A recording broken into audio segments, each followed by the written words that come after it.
ให้ครบ 8 กุมภาพันธ์นี้ออกไปใช้สิทธิ์พร้อมกันอนาคตไทยเริ่มจากการเลือกของคุณ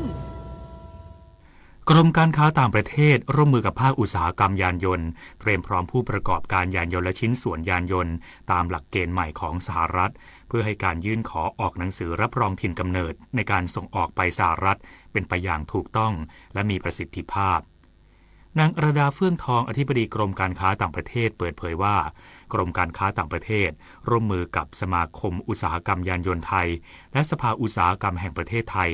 จัดสัมมนาเชิงวิชาการเตรียมความพร้อมผู้ประกอบการยานยนต์และชิ้นส่วนยานยนต์ตามหลักเกณฑ์ใหม่ของสหรัฐต่อเนื่องเป็นรอบที่ 4ในวันที่ 29 มกราคมนี้ณสภาอุตสาหกรรมแห่งประเทศไทยโดยมุ่งเน้นการให้ความรู้เชิงลึกเฉพาะกลุ่มอุตสาหกรรมยานยนต์และชิ้นส่วนยานยนต์ซึ่งเป็นอุตสาหกรรมสำคัญที่มีมูลค่าการส่งออกสูงไปยังตลาดสหรัฐอเมริกาเพื่อให้การยื่นขอออกหนังสือรับรองถิ่นกำเนิดในการส่งออกไปสหรัฐเป็นไปอย่างถูกต้องและมีประสิทธิภาพสร้างความเชื่อมั่นและรักษาความสามารถในการแข่งขันของผู้ประกอบการไทยในตลาดโลกกองทุนบำเหน็จบำนาญข้าราชการเปิดกลยุทธ์การดำเนินงานนำทองคำเข้าลดความเสี่ยงจากความไม่แน่นอนจากความขัดแย้งทางภูมิรัฐศาสตร์นายทรงพลชีวปัญญาโรจน์เลขาธิการคณะกรรมการกองทุนบำเหน็จบำนาญข้าราชการหรือกบข.เปิดเผยว่าในช่วงที่สภาวะราคาทองคำมีความผันผวนและพุ่งสูงขึ้นกบข.ได้เริ่มบรรจุทองคำเข้าเป็นส่วนหนึ่งของพอร์ตการลงทุนโดยจัดให้เป็นสินทรัพย์เพื่อลดความเสี่ยงโดยเฉพาะเมื่อเกิดสงครามหรือความไม่แน่นอนจากปัจจัยภูมิรัฐศาสตร์ซึ่งในปัจจุบันสถานการณ์โลกยังมีความไม่แน่นอนสูงสำหรับการบริหารพอร์ตในระดับสากลกบข.มีการติดตามปัจจัยรอบด้านทั้งในสหรัฐอเมริกายุโรปจีนและอินเดียโดยใช้การจัดสรรสินทรัพย์เชิงกลยุทธ์หรือ SAA ที่ทบทวนทุก 3-5 ปี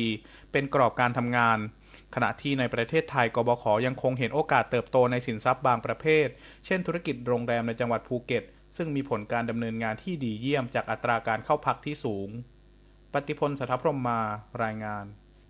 การทางพิเศษแห่งประเทศไทยแจ้งปรับปรุงสภาพผิวทางจราจรบริเวณด่านเก็บค่าผ่านทางบางโคร่2ทางพิเศษเฉลิมมหานครในคืนวันนี้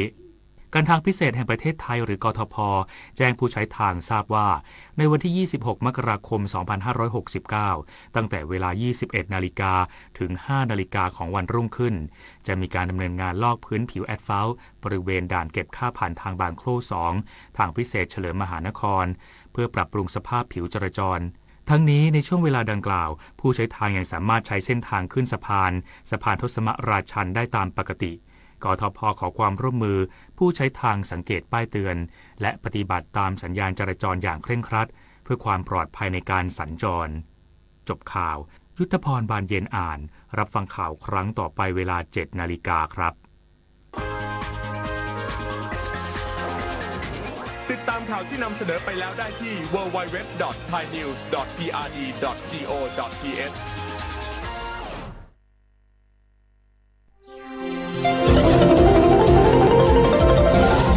วิทยุแห่งประเทศไทยให้ความรู้คู่ความสุข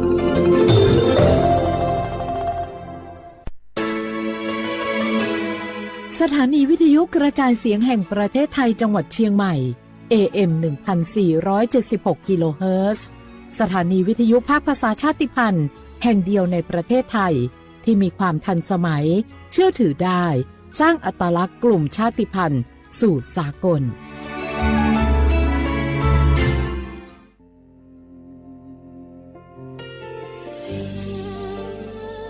พระเสด็จสู่แดนสวง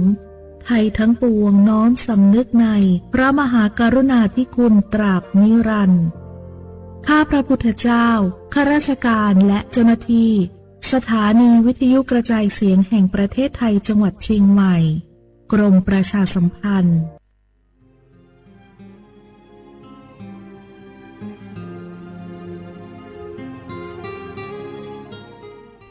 This is a moment of profound grief for the Kingdom of Thailand.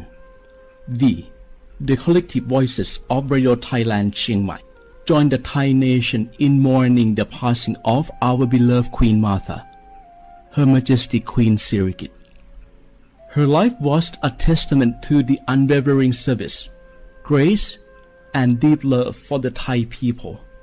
Our humble condolences and thoughts are with His Majesty the King, the royal family,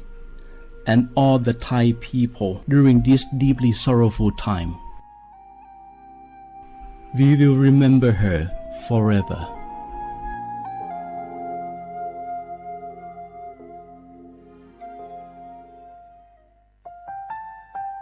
วานูลิซูชิแท้มีคนแนวจามาอามุสา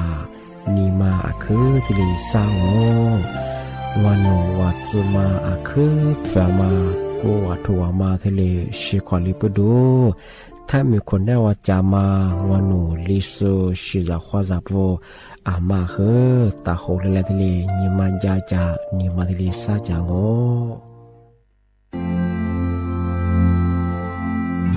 รากฐานสังคมไทยตั้งแต่อดีตจนถึงปัจจุบันเคารพเทิดทูนสถาบันพระมหากษัตริย์เป็นศูนย์รวมจิตใจที่เหนียวแน่นของคนไทยในเวลาที่เกิดวิกฤตทางการเมืองพระบารมีของพระเจ้าอยู่หัวก็ทำให้เกิดความสงบและช่วงที่เกิดวิกฤตเศรษฐกิจปรัชญาเศรษฐกิจพอเพียงของพระเจ้าอยู่หัวรัชกาลที่ 9 พระราชทานให้กับคนไทยก็ทำให้ผู้ที่น้อมนำมาปฏิบัติมีภูมิคุ้มกันและไม่เกิดความเสียหายพระปฐมบรมราชโองการของพระเจ้าอยู่หัวรัชกาลที่ 10เราจะสืบสานรักษาและต่อยอดและครองแผ่นดินโดยธรรมเพื่อประโยชน์สุขแห่งอาณาราษฎรตลอดไปพระมหากษัตริย์ไทยทุกพระองค์ทรงห่วงใยราชเสมอสถาบันพระมหากษัตริย์ไทยศูนย์รวมใจไทยทั้งชาติ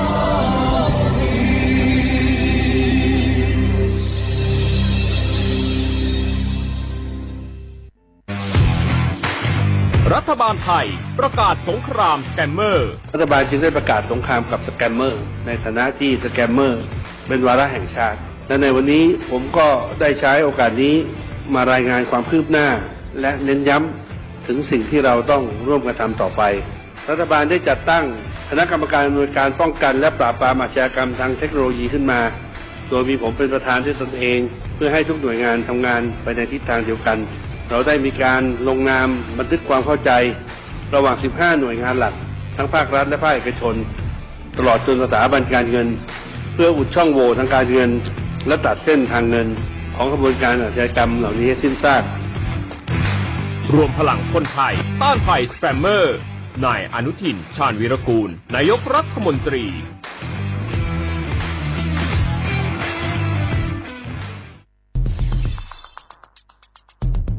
แค่3 ปีความเสียหายจากอาชญากรรมไซเบอร์ของคนไทยพุ่งทะลุถึง 94,000 ล้านบาทหรือเฉลี่ยปีละ 30,000 ล้านบาททุก1 ชั่วโมงเราเสียเงินกว่า 3.4 ล้านบาทให้กับมิจฉาชีพออนไลน์โจรไม่เห็นใจคนอาชีพไหนอายุเท่าไหร่สถานะทางการเงินแบบใดหมอพ่อค้านักธุรกิจนักเรียนแม่บ้านข้าราชการเกษียณทุกคนตกเป็นเหยื่อได้เสมอและวันหนึ่งอาจเป็นคุณหรือคนที่คุณรักเพราะจุดอ่อนร่วมของเหยื่อคือความเร่งรีบขาดสติหรือแม้แต่บางครั้งก็เกิดความโลภจนเกินไปอย่าปล่อยให้การกดคลิกเดียวลิงก์เดียวทำให้โจรยิ้มกว้างวันนี้ถึงเวลาแล้วที่คนไทยทุกคนจะต้องร่วมมือกันสร้างภูมิคุ้มกันอาชญากรรมไซเบอร์ช่วยกันหยุดก่อนที่ภัยไซเบอร์จะทำให้คนที่คุณรักและตัวคุณเองกลายเป็นเหยื่อ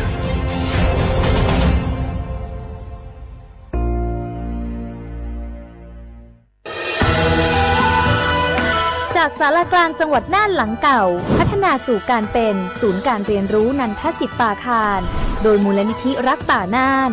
นับเป็นพระมหากรุณาธิคุณที่สมเด็จพระกนิษฐาธิราชเจ้ากรมสมเด็จพระเทพรัตนราชสุดาสยามบรมราชกุมารีได้พระราชทานนามนันทศิษย์ป่าคารอันหมายถึงอาคารแห่งความรู้ทุกแขนงของจังหวัดน่านภายในประกอบด้วยห้องนิทรรศการเฉลิมพระเกียรติรัชกาลที่ 9 แสดงพระราชประวัติและพระราชกรณียกิจของพระผู้ทรงเป็นพลังแห่งแผ่นดินและต้นแบบของความเพียรรถพระที่นั่งอนุสรณ์แห่งการเสด็จเยี่ยมราษฎรในถิ่นทุรกันดารทั่วทุกภูมิภาคของไทยพิพิธภัณฑ์ศาลากลางจังหวัดน่าน ความทรงจำของอาคารหลังเก่าและการอนุรักษ์สิ่งสำคัญของเมืองน่านเทคโนโลยีกับมนุษย์จุดประกายความคิดสร้างสรรค์สู่การสร้างนวัตกรรมในอนาคตน่านซิมูเลชันแนวทางจัดการขยะที่ยั่งยืนเพื่อตระหนักถึงผลกระทบต่อสังคมเศรษฐกิจและสิ่งแวดล้อมห้องสมบัติน่านย้อนรอยสู่อดีตและความรุ่งเรืองของนครน่านผ่านเงินตราเครื่องเงินและผ้าทองเปิดให้เข้าชมฟรีไม่มีค่าใช้จ่ายตั้งแต่เวลา 9 นาฬิกาถึง 17 นาฬิกาหยุดทุกวันจันทร์และวันนักขัตฤกษ์มาร่วมอนุรักษ์สืบสานสร้างสรรค์ศิลปะวัฒนธรรมและวิทยาศาสตร์ของเมืองน่านคุณค่าที่น่าภาคภูมิใจ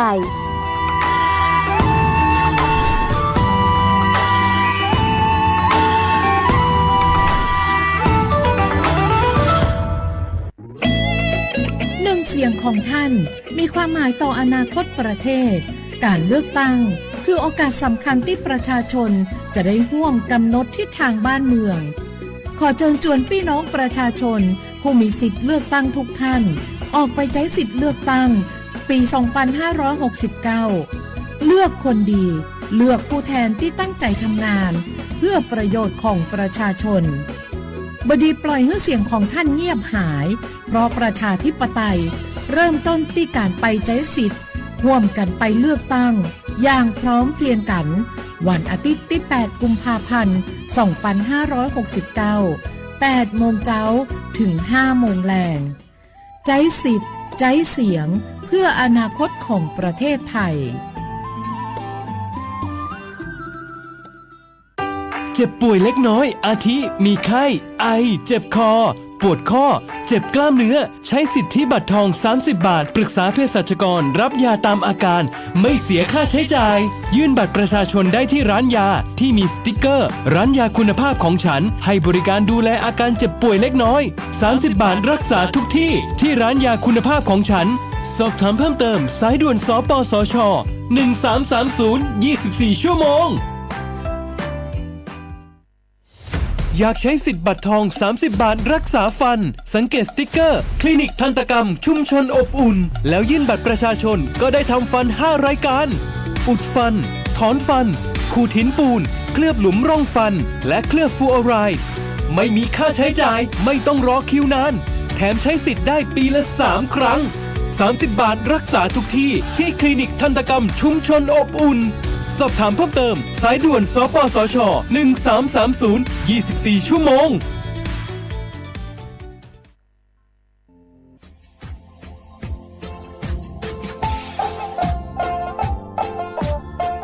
น่าถึงมาปีใหม่ซื้อจีนชมังโงมัญญาคณะรัฐมนตรีไงมีมติยากกว่าอยู่หัวมองเมื่อเหื่อยกุลาซื้อหาหนีซื้อกูยังไง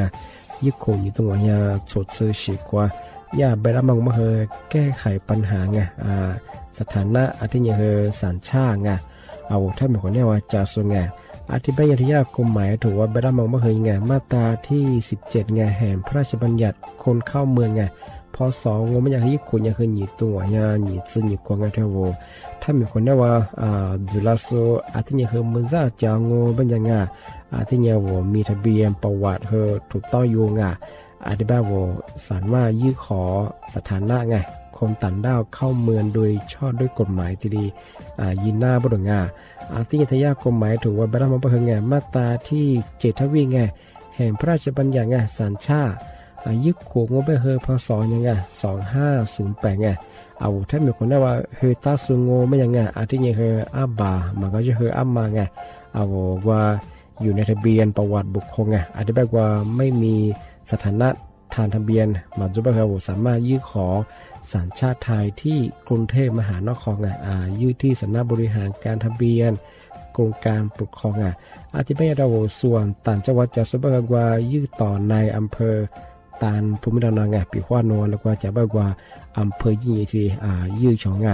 ยื่นเวลางูมันยากว่าเวลาใช้การยาขนาดถี่เนี่ยข้อนี้นวันยังสิงอธิบายเฮนี่มีกับพวกข้อนี้เธอน่าเหียโชฮาหนีซึกูยังไงยุคงหนีตัวเหียโชซึกูกว่าเสือทีลียื้อชงง่าทำไมถึงมาปีเมื่อซื้อจุดเช่าว่าเช่าข้าได้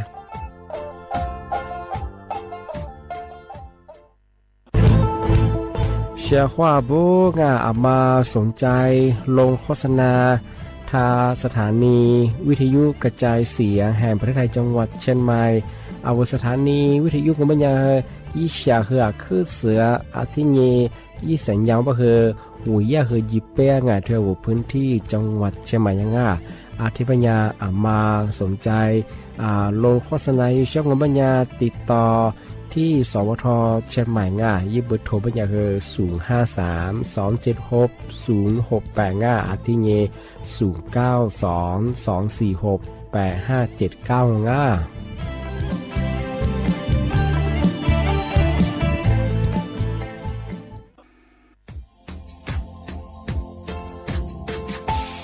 ชาว่าบรางวัลมาปีใหม่อาทิตย์ตาจิงชาวมองบัญญัติอามุสาจังหวัดเชียงใหม่ข้อยมาปีใหม่ปากไก่ฝรั่งที่5ที่นี้ของพวกข้อยยังว่า5 3次ที่นี้ซึ่งอีกคนอยู่ตรงนี้โฉดซึกูควงมาคืออาตุทัชโชดงกับปากกับเมียนเบสพิอาลุมิโดขยันรัวจุดเปิดงจัดสความแบบดิต้มแบงอาตุทัชโชบรางอาทิยาวพื้นที่ลิโตจางโงบัญญัติก็ยาระบบไฟดีข้อยนี้มาอนุญาตอยู่ไม่คือมาคืออาตุทัชโชดงอาทิยาปีขวาวัดตุสองบัญญัติฝ่าฝืนยังคือกลุ่มหมายละชัวยาชัวยาจรงอาทิบ้างบัญญัติมาอาตุชัวอาตุเบียพะมวงโงบัญญัติอโวโทแจ้งศูนย์อำนวยการแก้ไขปัญหาหมอกควันอาทิคือฝุ่นละอองมาคือจังหวัดเชียงใหม่ยี่เบอร์โทรโงบัญญัติ053อาทิเย112808วิดีโอมาโงบัญญาสำนักงานประชาสัมพันธ์จังหวัดเชียงใหม่ก็ยินดีปีมากทีเดียวพักกายฝรั่งอันนี้ประกาศมาก็แต่คนเลยยินจลาฝรั่ง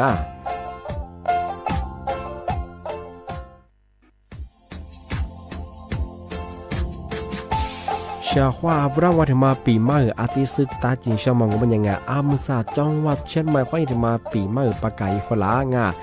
ที่5ที่นี้ของพวกข้อยยังว่า5 3次ที่นี้ซึ่งอีกคนอยู่ตรงนี้โฉดซึกูควงมาคืออาตุทัชโชดงกับปากกับเมียนเบสพิอาลุมิโดขยันรัวจุดเปิดงจัดสความแบบดิต้มแบงอาตุทัชโชบรางอาทิยาวพื้นที่ลิโตจางโงบัญญัติก็ยาระบบไฟดีข้อยนี้มาอนุญาตอยู่ไม่คือมาคืออาตุทัชโชดงอาทิยาปีขวาวัดตุสองบัญญัติฝ่าฝืนยังคือกลุ่มหมายละชัวยาชัวยาจรงอาทิบ้างบัญญัติมาอาตุชัวอาตุเบียพะมวงโงบัญญัติอโวโทแจ้งศูนย์อำนวยการแก้ไขปัญหาหมอกควันอาทิคือฝุ่นละอองมาคือจังหวัดเชียงใหม่ยี่เบอร์โทรโงบัญญัติ053อาทิเย112808วิดีโอมาโงบัญญาสำนักงานประชาสัมพันธ์จังหวัดเชียงใหม่ก็ยินดีปีมากทีเดียวพักกายฝรั่งอันนี้ประกาศมาก็แต่คนเลยยินจลาฝรั่ง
れかくがてまれあまれどろが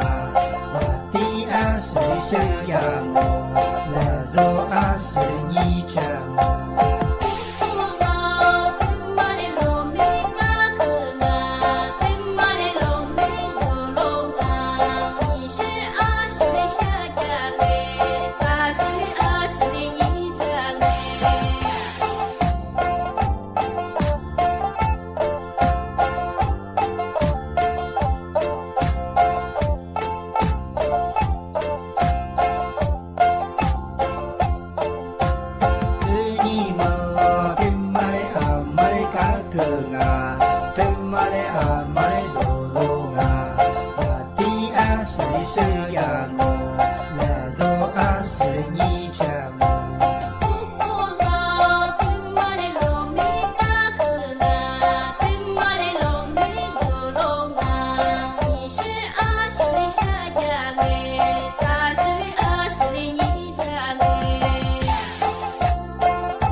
ว่าพระวัฒมาปีมาสุจิชมางงเป็นยังไงนี่ฮะเฮยี่ยี่คุณยังต้องว่าฮะสุดซื้อกูควางอ่ะในแนบแปะเมื่อควายยิงมือเขาหัวโมดสง่าเอาแทบมีสุดตะปูบางอ่ะโอสัญชาติไทยจูสูว่าส่วนมาเฮงอ่ะมาเฮยิ่งใช้สิทธิเลือกตั้งเย่บนงอ่ะกูถึงยังมางงเป็นยังเอาอีบัตรมาแต่ยังเคยเลือกตั้งทีน้องอ่ะแต่บ้าโหเลือกตั้งอยู่สมยังเคยถือว่ามันยังถูกเพียงยังซาเพียว่างอ่ะยิ่งที่เพียงมันไม่เคยยิ่งชิงอ่ะเวทมองงเป็นยังเลือกตั้งสองอ่ะแบบเป็นเขยมังอ่ะนี่มาถึงมาคือถูกเพียงไม่คือสีชมพูอ่ะเวทมองมันยังคือเลือกตั้งสแบบบัญชีรายชื่ออ่ะสร้างมาถึงมางโง่มันยัง20ชื่ออ่ะสีเหลืองมันยังคือบัตรออกเสียงประชามติอ่ะมาคือกว่าเอาแก้รัฐธรรมนูญมาคือเยี่ยมมาคืออ่ะมาคือที่ใกล้ยังอ่ะที่มันยังอ่ะที่มาคืออ่ะมาคือที่ใช้สีเลือกตั้งอยู่ของอ่ะที่นี่หาเหตุยังไงยิ่งคุณยังต้องว่าโสดซื้อกูขอในแนบแปะมุ่งความยิ่งมือก็หัวมุดสง่า「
เชียขวาบุแลขวาอามสาอาว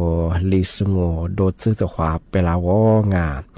อาวลิสุงโอปากากุงโอบัญญาธาจิ้มหมายดางาสถานีวิทยุกระจายเสียงแห่งประเทศไทยจังหวัดเชียงใหม่ว่าดังงาที่นี่ทาววิทยุว่ามือจะมางบัญญายี่ระบบยา AM ยี่ความถี่งบที่ตัวลี่หา是โฉเข้ากว่าโจญาดุลางในแนบโฉมุขวานีเจมัวที่หัวด้วย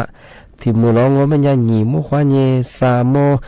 ที่นี่มาหนีขวาที่ตัวงงนาที่เนี่ยขวานีนาเนี่ยจะตัวงที่ทาวระบบไลฟ์สดคือตัวฟิสบุยเพงบัญญาคือสวทเชียงใหม่ AM 1476กิโลเฮิรตซ์แม่ชิเมคือเนี่ยถว่าปีเมื่อประกาศยัง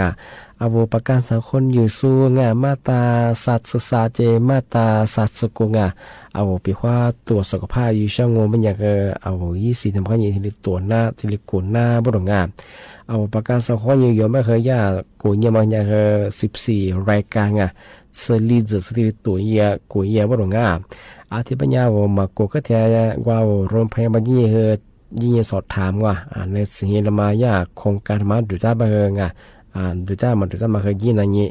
ดูจ้าไม่เคยว่าเรียนมาเคยงานที่เรียก็แถยี่ข้อมูลนั่นนี่ที่เรียใช้สิทธิ์ยี่ช่างงานมาเคยถึงมาสุดที่ช่างแต่ก็ถูกป่ะครับว่าปากกาสักข้อส่งก็เรามาเคยเนี่ยลิงออกคุณก็ว่ามาซึ่งกันที่เอาไว้สิที่มาข้อนี้ว่าตัวสุขภาพนี่น่ามาเคยงานแต่ก็ถูกมาซึ่งสุดยอดอันนี้แบบมาปากกาสักข้ออยู่ส่วนงานมาตาสาเจสัตว์กงานปีข้อโนก็ดูว่าชุดนั้นก็มาค่ะขึ้นนาจ้าว่าบาวก็เลยงานมาเสื้องมันเลยก็เลยงานมาเสื้อเป็นงานว่าจะมาเปี่ยวของบ้านปีข้อโน20ที่มาผสมเป็นยังงานโนยิ่งตรวจสุขภาพที่อยู่ช่างงานมาคือ14รายการที่ตัวหน้างานโนลมาตัวใช่ป่ะที่นั่นอย่างปีข้อที่มาแต่เช้าพันใจยังมาคืออาวยิบฝืออะไรที่ดีเบื่อมาคือจวงอันนี้เป็นโนตะเกียบมาแน่ใจตะเกียบมาซึ่งเป็นอย่างคือว่าในสิ่งนี้ที่ดีสอบถามเพิ่มเติมที่ดีอยู่ช่างงานมาถึงมาปีมาสุดที่เช้าชดงาน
起起迷觉嘛，来着来个比个太，普罗斯子我都迷，手工迷肉肉别喽。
的是无助的马，阿龙这里思念啊起，咕噜苦瓜，你的马是黑色里边，午夜过去，树木满，呀你过的。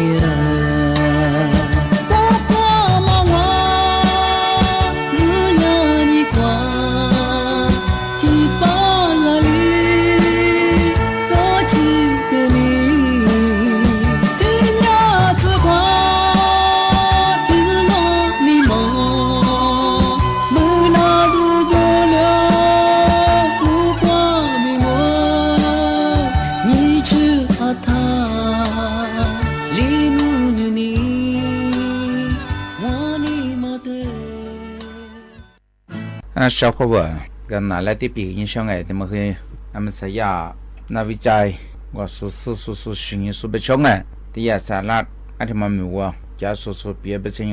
ที่ยาจ่าตัวมันเอาจ่ากุนมา HIV บ้างยาโรคเอดที่มันยินนั่นสุเปียบสิ่งมัน是呀ชิลีเนียมที่บ้างที่มันจ่างเป็นอย่างที่ลิจักที่มัน HIV ที่มันยินน่ะมาเกลัยดอกมาไล่งะที่มันละกระดังที่บางก็มันสิ่งบางว่าเราชูลอยนานเนื้อสูงเมียมันสาวสูสิ่งตัวนี้กูยิ่งฟุ้งลังเป็นอย่างที่ยาเนี่ยสิยาตันไวรัสบางที่มากุศลอยนานแล้วกาดูชาขาเลี้ยมังที่ยามาวิทยาลัยไมอามี่ถูสุกุ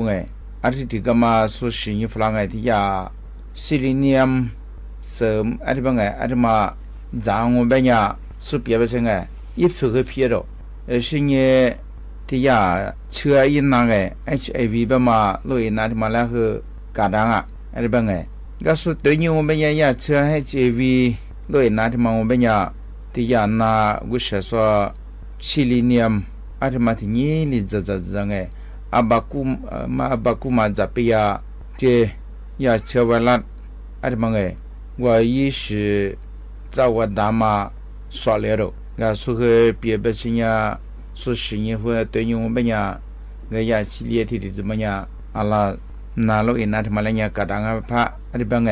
ก็ไม่สาสุสิ่งมันยังละชูกูสิที่ว่าอะไรมาคูว่าที่ยาซิลิเนียมอะไรมาที่นี้ลิที่จะยาอีแคปซูลอีสุชาเนี่ยที่นี้มาแล้วมันเป็นยานี่ยาไมโครกรัมอะไรที่จะยังละชูน่าอีนั่นสุเหตุสาวะ是你的呀老阿他妈长哎，我老出的你不嘛长哎，对你我们也是对你啊，阿妈姑嘛比呀，义务的不嘛的呀个，是里年阿他妈长我们呀，一拿过是找我哎，为了阿他妈说量啊，阿帮哎，所以别不行哎，米西里西阿提的话嘛说来了，是你为什么是为是夫妇啊他妈帮哎。阿他妈说了别啊，也是夫妇个嘛，也是夫妇的嘛，面的啷个阿里边，俺两个别的我的呀，那位的呀，那位在说是说的嘛，说个这个的呀不是呀，马斯克的行哎，俺们是呀，俺们伊斯兰别么哎，我是的你们伊下个嘛，伊是个么哎，啊只是和伊罗那他妈啦。花的嘛，里花啊，嘛是你啊，另外别嘛，没得些说个是你哎，比花只是把好美的我们的说话，那这的嘛，当然像我们呀，阿拉下大趴，罗伊拿来和是的边哎，那的嘛和小伙伴啊，我和你嘛，我们来年我们当哎，俺们啥罗伊那边么呀，另外和啊，我咱们他们呀哈，俺们啥说是你们呀，按理说和是你讲啊，俺那次。那他妈啦，搞的时候是么没花么没，个你对，搞的，阿妈是你们个来也，俺就特别光哎，俺们这里呀我哈么呀，怎么么呀哈哎。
อาทินี้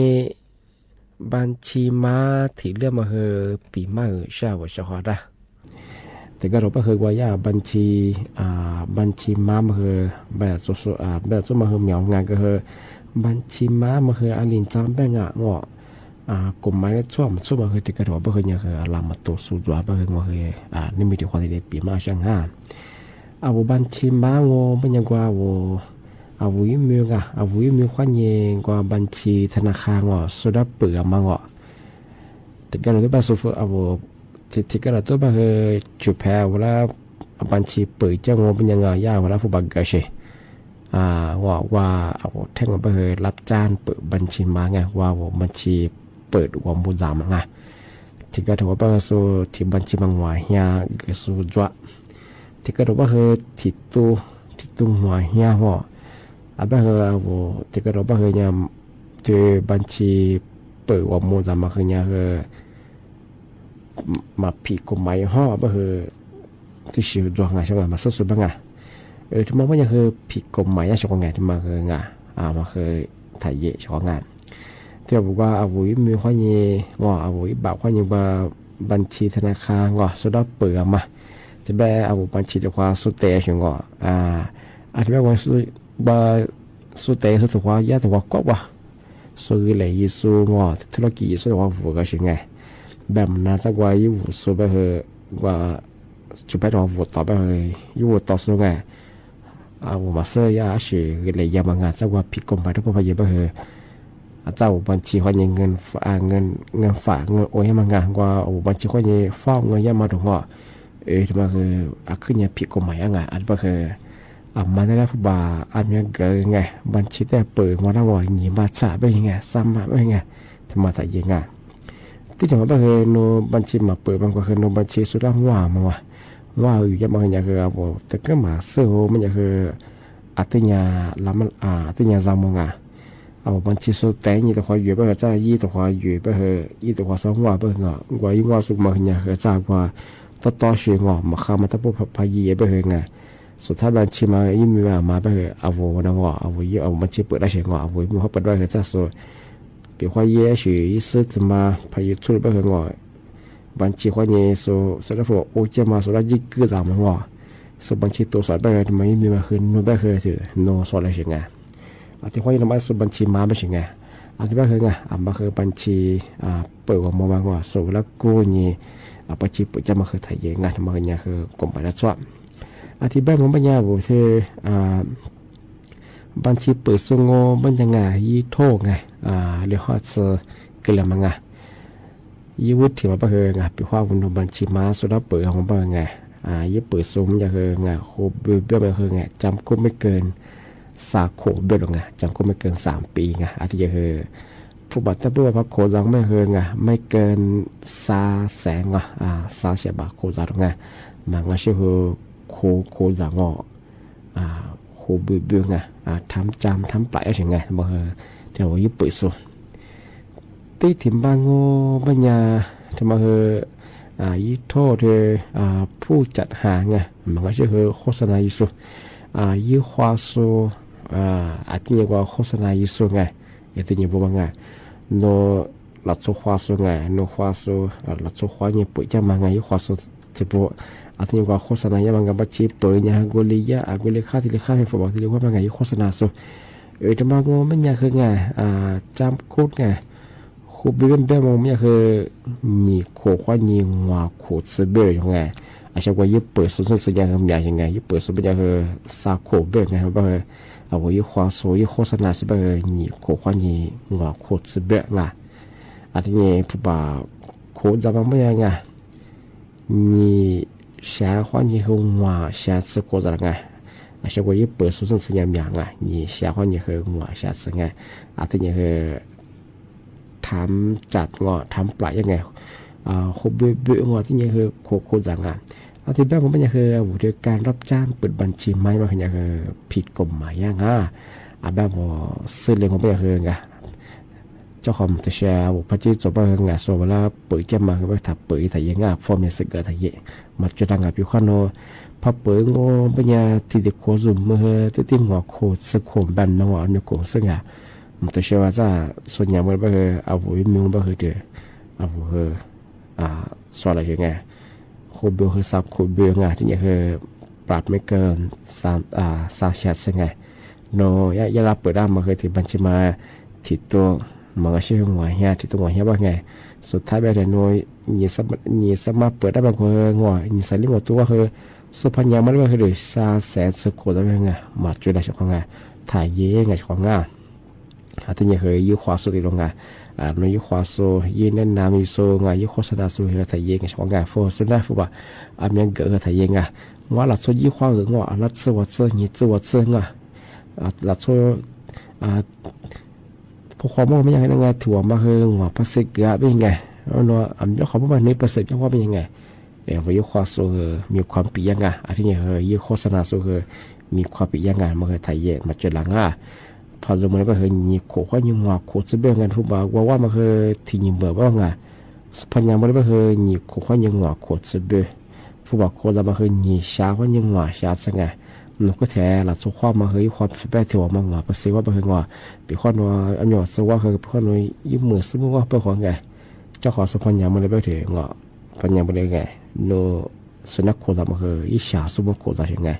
นึกว่ามันคือยี่มือสมมติว่ามาเจอเราถ่ายเย้งานว่าคืออะไรอย่างผมพยายามคือคดีคืองอประวัติคือมาขังอาจารย์ครูเบย์คือดูแลคือเนื้อแล้วก็ยิ้มสมัยคือเอามาครูเบย์ดูแลแล้วก็มันไงประวัติมาฆ่าเบย์ไงส่วนคือว่าคนนี้เปิ้งว่าส่วนว่าละจ่วยไงเอาแล้วคือฟ้าเฉียนใจใช่ไหมเบย์ยังคือเป็นข้อนู้ประวัติพระมาฆ่าเนี่ยคือไงแล้วก็มีเยอะคือสมัยเยอะคือยังคือมีคือบอกว่าไงอาจจะความยังคือมากันยังคือทับถ่ายเย่ไปเฉยๆที่อัลมากลมหมายแล้วช่วงไม่คือไงถ่ายเย่ไงพายเย่ไปคืองาเอาคูบีไปคือไงแต่เวลาคิดคูเบิกว่าก็ว่าคูบีไปสวยไปยังไงไปคือเนี่ยมันจะเชื่อไงเอาว่าสิจะคือเนี่ยยี่ซักกันแหละไงทำไมถึงแจ้งไปช่างงานที่แบบเนี่ยงานนี่แน่นั่นละปีมาคือที่เรียนจงงาที่แบบคืออาจจะที่มุล你莫花你啥莫哇土花莫来花啊，我是花了啊，就把个阿莫啥不啊，莫哈里子，这个都把个米罗哈月莫哈列，เป็นอย่างคือมาคือที่เนี่ยจามงมาคือมาก็เดือมาดูแลสุขภาพยังไงมาหาลิจะเป็นคือมาที่ก็ถูกมาถูกเสร็จแล้วจ้าแหล่เลยเป็นคือนั่นแหละคือมาเปียงที่นี่เราชมโชดซึโคกับผู้ยังมาไงเอาผู้สูงอายุเป็นคือจ้านั่นแหละเป็นคืองาขึ้นอย่างชิดเจ้าที่กระโดดเป็นคือว่าเช่นมาคาโซงโรคประจำตัวจุโซนาแพทย์น้ำมีจุโซเป็นคืออาจารย์นาที่จะเป็นอะไรเป็นคืองาขึ้นอย่างชิดเจ้างาเป็นคือมาก็เดี๋ยวมากว่าเชียดูแลสุขภาพยังไงที่ไปหาซะถึงหมดแล้วไงหนีเมื่อควานนี้สามเมื่อวะแต่ความหมดแล้วกว่างานที่ไหนบ่เคยนะปีมาคือที่เรียนจงว่างานว่าชอบอะไรคือบุ้งงานข้อคว้าสวัสดีครับ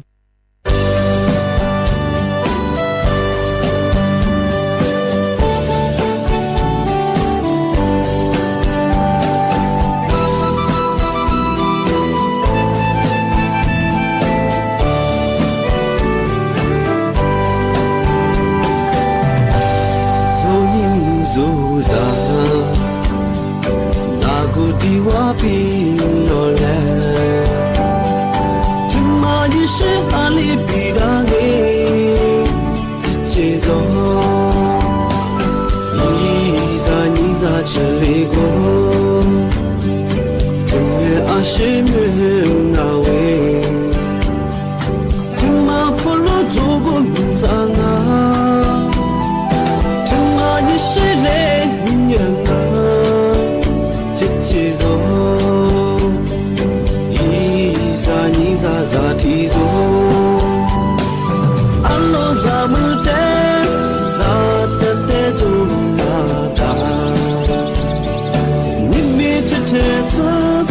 Za mi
สุภาพ